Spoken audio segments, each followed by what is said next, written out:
खैर है कि दो वजूहात हैं बुनियादी तौर पर कि नरेंद्र मोदी साहब को अभी इलेक्शन का सामना है अपने महाराष्ट्र में भी, हरियाणा में भी और कश्मीर के अंदर भी, और वो एक एजेंडा उनके पास, आफ्टर ऑल उनकी कमिटमेंट है। और उनकी कमिटमेंट जो है एक एक्सट्रीम हिंदुइज्म के साथ है उनकी। ये यानी राष्ट्रीय सेवक संघ जो है, जिसको हम आरएसएस कहते हैं, आरएसएस के ही लोगों ने गांधी जी को मार दिया था। उनका नथुराम गॉडसे था जिसने, और किस वजह से कि वो उनकी मुसलमानों की तरफ लीनिंग थी।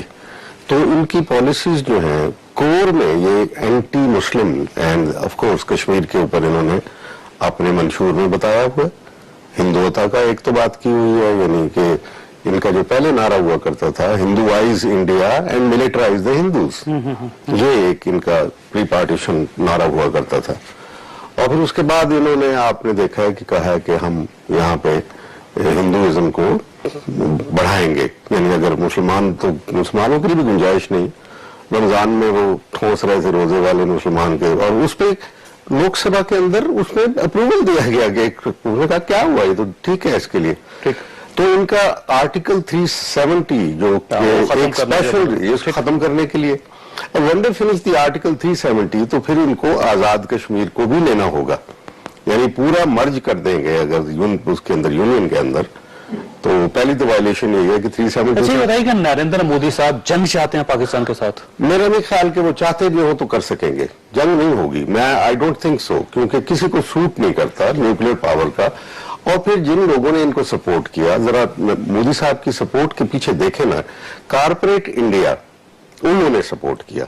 लेकिन अब वो पीछे हट गए इनसे। वो इसलिए हटे हैं कि जाहिर है कि अगर अमन नहीं होगा तो ना कारपोरेट अमेरिका आएगा इन्वेस्ट करने के लिए।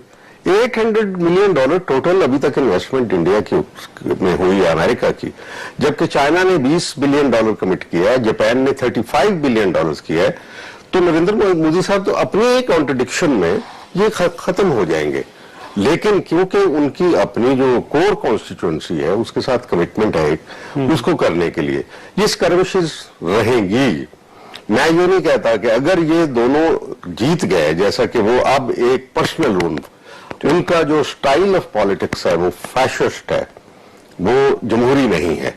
अब वो अपने हरियाणा में जो इलेक्शन में, आप पता है कि वो उन्होंने जिस किसी के साथ भी इल्हाक नहीं किया, और उन्होंने महाराष्ट्र में इवन से वो जो थे शिवसेना, उसके साथ भी तोड़ लिया अपना इल्हाक। तो इसका आपका ख्याल ये है कि मुसलसल इस किस्म की हरकतें करते रहेंगे? अब ये एलओसी जो 10 साल अमन रहा है, अब अमन नहीं रहेगा, वहां पे इस किस्म की हरकतें होती रहेंगी? जी, इस किस्म की हरकतें होती रहेंगी ना। देखिए ना, उन्होंने पहले एक जो बयान दिया बड़ा ये लोडेड है कि हमने पाकिस्तान को सबक सिखा दिया है, यानी we have done mission accomplished. अगर ये यहाँ पे बात खत्म हो जाती है मिशन अकम्प्लिश में, तो फिर ठीक है, हम इससे आगे बात को बढ़ा सकते हैं।